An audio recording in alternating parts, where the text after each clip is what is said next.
Hi everyone, welcome to this week's Halton Hills housing update. So numbers are trending exactly as they have been and exactly as we sort of predicted. So looking at what happened last week, Georgetown had 10 sales. The notable thing about this is that the last time we had double-digit sales numbers in a week was the end of July. So we have not seen 10 plus listings sell in Georgetown in a week in like 3.5 months. So that is definitely something that is good news for sellers, because it means that there are buyers out there buying houses. I guess the bad news is when we look at the overall pricing, they have come down pretty significantly.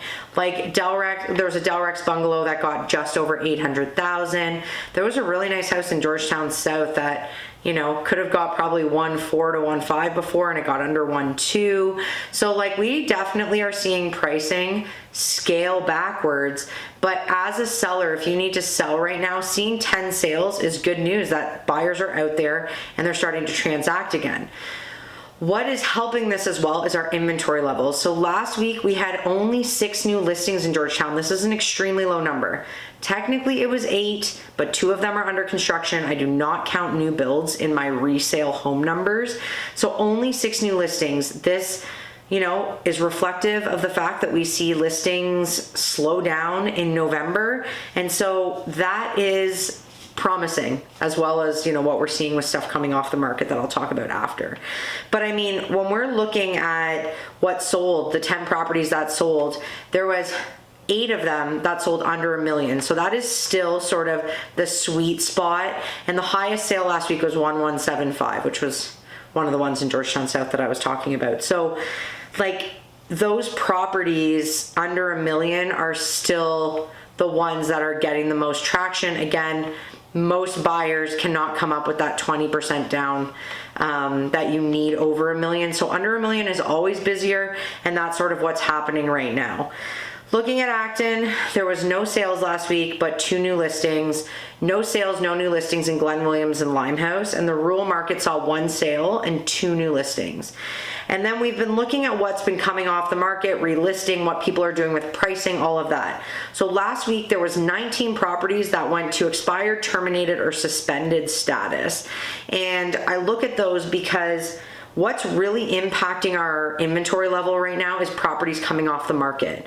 So of those 19 properties that went into those statuses, 11 of them came completely off the market and did not re-enter. So again, we're seeing sales as well as low listings, plus listings just exiting the market because it's so not favorable for sellers right now. And that's really bringing our inventory levels down at a pretty quick rate. So that's an interesting trend we're going to be watching. Of the 19, 1 of them raised the price, tried offer night, and like we've talked about, doesn't work, so they raised their price.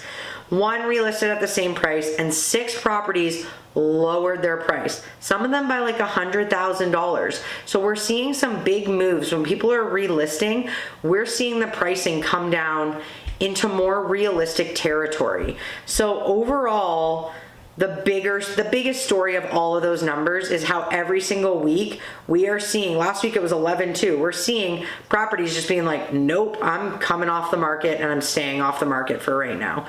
So that's rolling into where our active inventory is. So last week we were at 210 active listings. This week we're down to 201 active listings. So we're almost under that 200 mark, which is fantastic news for any seller, because again, we have never been this high in inventory. And so to see it coming down rapidly is relief for those that actually need to sell their house and stay on the market, because it just means there's less to choose from. That's the problem with inventory right now. There's so many houses to choose from. If you want to spend $900,000, you have a pick of dozens of properties. So as a seller, when you're on the market, you need to be the one in your price pocket that is the best value. That's just how it's working right now. So just really interesting watching these numbers and where inventory is going to go over the next few months. Georgetown this week is down from 127 to 117 active listings. That's a huge drop compared to where we came from a few weeks ago. Like, we were sitting in the 140s and now we're down to 117. Like, that's a really big drop. And something, again, it's still a buyer's market, but it's going to benefit those sellers when they have less competition. Looking at price points, under 800,000 is the same this week at 16 active listings. Like I talked about last week, so many condo townhouses for sale, it is not even funny. So if you are looking for any kind of condo townhouse or condo apartment, now is the time because there is a ton of them. 800 to $1 million is down significantly. Like I said, we saw most of our sales in that pocket this week, from 34 down to 27 active listings, but that is still very high compared to what we're used to seeing under $1 million. There is a lot of stuff available if that is your budget. 1 to 1.5 million came under 50, finally. 52 active listings last week. We are down to 48 active listings in that price point. That is definitely a price point that is struggling, and we're seeing a lot of price reductions within there because people just aren't spending the money that they were spending on houses in places like Georgetown South and those, bigger in-town properties. They're just not fetching the numbers that they used to. So that pocket is slow moving. And our slowest moving pocket, as always, is 1.5 million plus. That went from 25 up to 26 active listings. Again, we are not seeing very many sales over 1.5 million. I think there's like one in that pocket in the sold conditional status, and the rest are just sitting there hoping and waiting.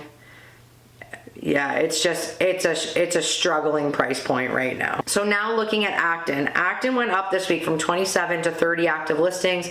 Big jump for Acton to still be sitting in that 30. I mean, the far majority are under $1 million, but there's some pretty nice properties in Acton under $1 million, and they're just frankly, you can get a lot more for your money in this kind of market in Acton than you can in Georgetown, because as things come down in Georgetown, they really start coming down in Acton, because if you can you're not going to pay more for Acton than you will for Georgetown. But this is the kind of market where we start to see a larger gap between the two markets. And so if you're thinking like Acton could be a viable option, take a look, because there's some really interesting properties out there right now sitting under $1 million. Glen Williams remained the same at 10, Limehouse remained the same at 1, and the rural market is down slightly from 45 to 43, but again, huge inventory for the rural market, and majority of it is like over 1.5 million, and I am a broken record on what is happening in that price point, so we know that those are not going to be moving at a super rapid rate. So this week, it's literally following the trends we've been following the last few weeks, and I think it's the trend we're going to be seeing through at least the new year. We should not see a huge influx in new listings.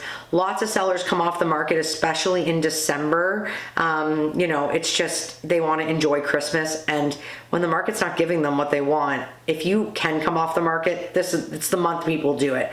So we're going to continue to see that number very high, and the question mark is just, are we going to continue to see sales?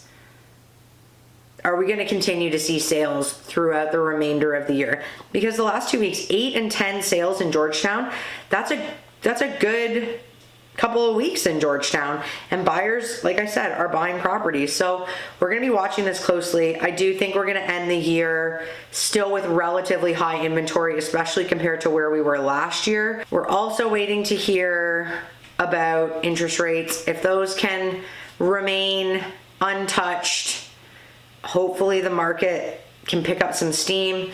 But if we see an interest rate increase coming up here, we could be in trouble again. So let's just see what happens. I'll be back next Tuesday. Have a great week, everyone.